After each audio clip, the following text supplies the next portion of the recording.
Jangan lupa subscribe YouTube channel Metro TV News dan jangan lupa nyalakan notifikasinya.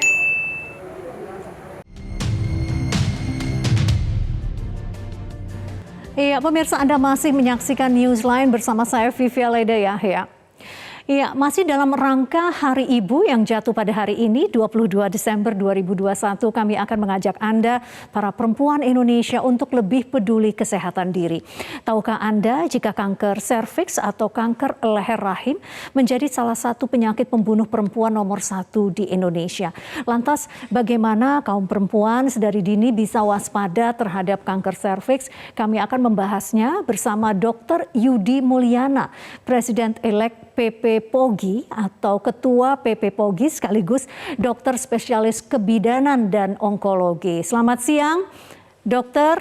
Selamat bergabung di Newsline. Selamat siang, baik.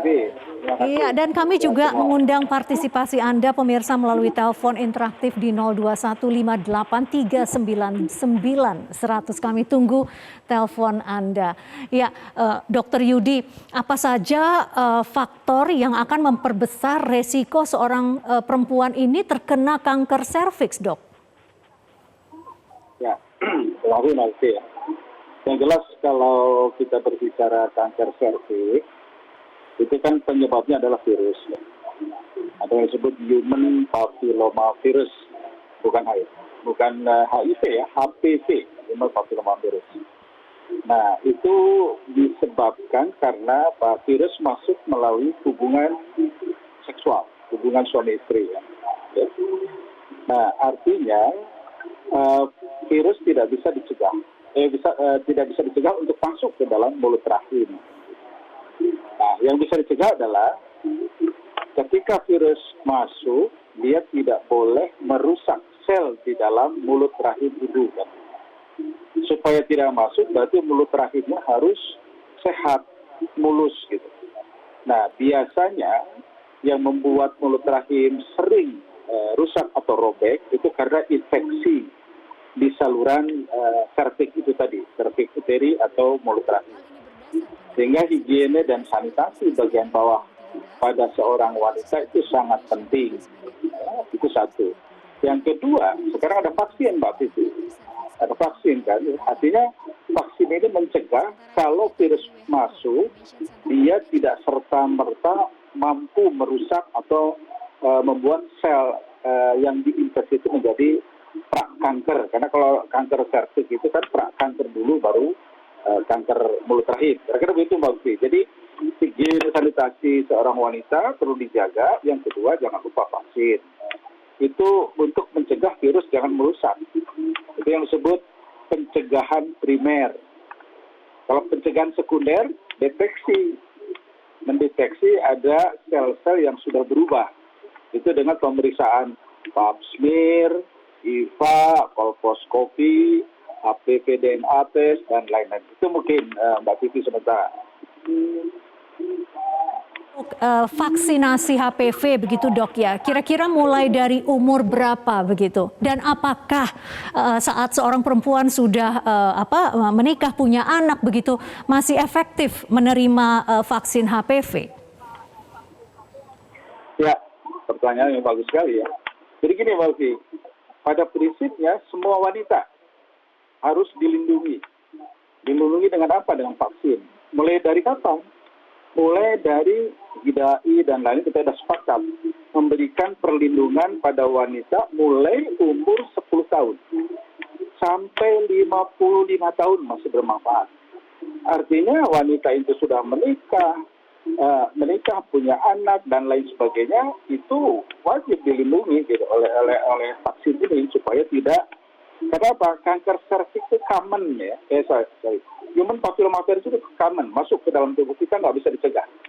Tapi yang bisa dicegah adalah jangan sampai virus ini merusak sel pada mulut rahim itu.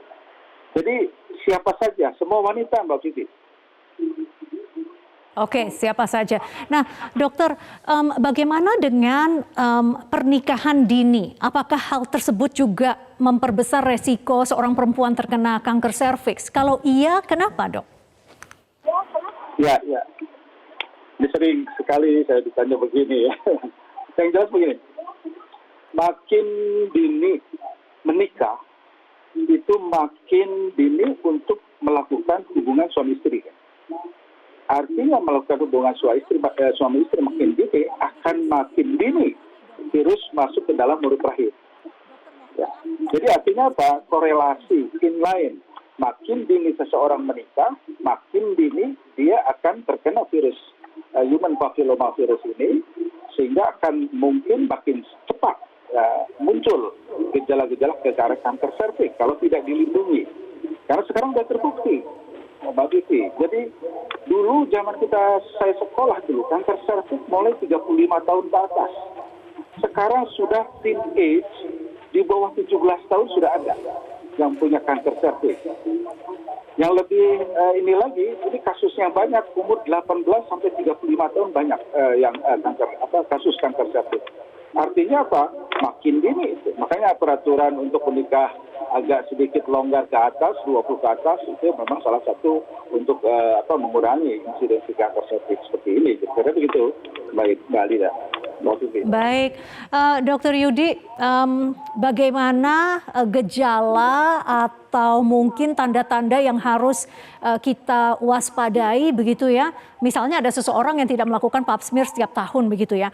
Tapi itu gejala apa yang harus kita waspadai, Dok? Yang jelas, Mbak Siti, bahwa virus masuk ke dalam mulut rahim itu diam-diam. Dan dia merusak sel itu diam-diam. Artinya, kalau menunggu ada gejala, itu sudah telat. Ya. Yang paling awal gejala adalah sering terjadinya keputihan. Itu yang paling sering. Baru melakukan pemeriksaan. Padahal, sebaiknya melakukan pemeriksaan atau screening itu dilakukan sebelum ada gejala. Jadi rutin melakukan screening. Ya. Kapan? Ya tadi bisa 1 tahun, kalau misal satu tahun berturut-turut negatif, 2 tahun sekali dan sebagainya ya. Padahal kan kalau pemeriksaan pap smear murah ya dibanding beli bakso atau lipstick. Gitu. Cuman kadang-kadang memang concern pada pemeriksaan screening ini kurang begitu bagus. Jadi artinya kembali lagi gejala yang muncul paling awal adalah mungkin keputihan. Ya. Kalau sudah terjadi perdarahan, hubungan suami istri timbul berdarah, itu sebetulnya sudah agak telat. Mungkin sudah terjadi kanker di situ, mungkin ya, belum tentu. Karena infeksi yang beracun bisa menyebabkan kontak bleeding atau ketika campur berdarah. Jadi artinya jangan menunggu ada gejala, harus segera rutin melakukan pemeriksaan pap smear ini. Kan sekarang mudah ya, dengan pemeriksaan yang canggih, yang sederhana, IPA contoh, hanya mengoleskan asam cuka di mulut rahim, kemudian kita bisa mendeteksi. Dan bidan atau perawat, dokter umum, itu mampu melakukan deteksi itu. Kira-kira begitu, Mbak. Baik, Dr. Yudi, kita akan lanjutkan perbincangan setelah yang satu ini. Pemirsa tetaplah bersama kami, Newsline segera kembali.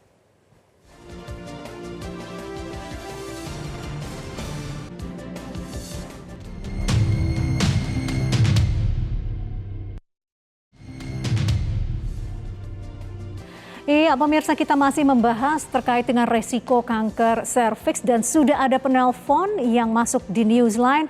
Kita sapa dulu. Halo, selamat siang, Mbak Erni. Halo, Mbak Erni, Anda sudah bergabung di Newsline. Silakan dengan pertanyaan Anda.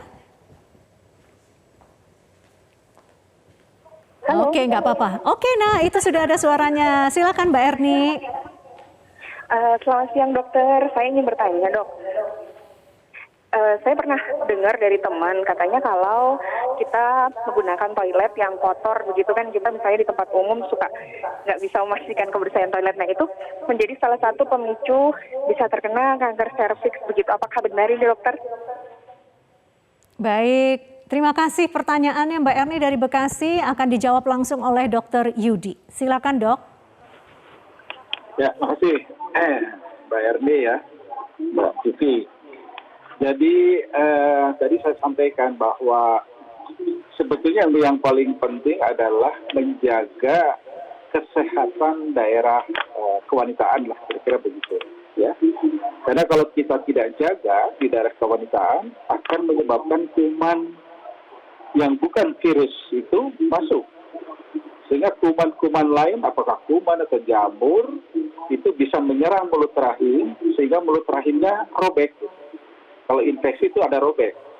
Tempat robekan itulah menjadi pintu yang paling enak buat virus masuk. Jadi kalau mulut rahimnya bagus, tidak ada robekan, biasanya virus tidak bisa masuk. Nah, terkait dengan apa yang dilakukan ketika misalkan cebok di toilet, kemudian tidak bersih dan lain sebagainya, yaitu akan berhubungan dengan kebersihan di daerah kewanitaan kan gitu. Jadi secara tidak langsung bisa menyebabkan virus mudah masuk.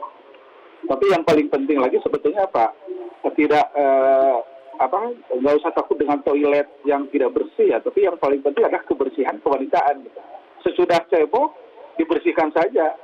Nah kalau kita berbicara yang sehat, yang seperti apa sih kewanitaan kita tuh? Intinya harusnya vagina itu mempunyai pH 46 asam gitu. Sehingga keasaman vagina bisa kita jaga dengan berbagai obat, adapun herbal, obat, ada sabun yang mempertahankan pH kan sudah banyak sekali ya. Nah itu kira-kira itu hubungannya, tidak secara langsung tapi tidak langsung iya. Yang jelas bahwa virus penyebabnya itu masuk melalui kontak seksual. Kalau cebok di toilet terus tapi tidak pernah berhubungan suami istri, mungkin virus tidak akan masuk Bu Erni. Demikian Mbak Vivi, terima kasih. Baik, mungkin kalau secara umum Dok, kalau tadi kan untuk mempertahankan tingkat keasaman begitu kan kita kan nggak ngukur tiap saat begitu ya. Tapi secara umum kalau tidak punya akses terhadap sabun dengan pH tertentu begitu ya, itu apa yang secara umum bisa kita lakukan secara sederhana untuk menjaga kesehatan? Sebetulnya begini Mbak Vivi ya. Jadi Allah Tuhan itu telah membuat ya vagina itu dijaga karena bagaimanapun vagina atau lubang kewanitaan itu penghubung antara dunia luar dengan dunia dalam pada seorang wanita, sehingga dijaga dengan ada yang disebut Bacillus Dodderlein. Bacillus Dodderlein itu akan mempertahankan vagina pH-nya supaya asam 4-6. Nah, sering kebiasaan wanita kita yang kurang baik. Contohnya misalkan begini, kita habis buang air kecil. Kemudian, kebetulan Bu Erni misalkan mempunyai shower yang bagus baru beli. Dicuci sampai ke dalam vagina. Jadi sebenarnya kebiasaan itu tidak benar. Sehingga berubah pH-nya kan. Padahal kalau kita buang air kecil pada wanita cukup dibersihkan bagian depannya saja kan, nggak perlu pakai shower sampai ke dalam ya. Sehingga merubah pH. Nah kemudian pH ini banyak sekali sediaan ya, dan tidak terlalu mahal sebetulnya, mungkin 2-3 hari sekali dicuci dengan sabun yang bisa mempertahankan pH dan sebagainya. Atau kalau misalkan ada perdarahan, keputihan, segera diobati. Karena memang kalau perdarahan akan berubah pH, keputihan akan berubah pH, dan sebagainya. Baik. Kira-kira begitu Mbak Ani. Ya. Dr. Yudi Mulyana, terima kasih sudah berbagi informasi dalam rangka Hari Ibu di Newsline, Dok. Selamat bertugas kembali, Dokter.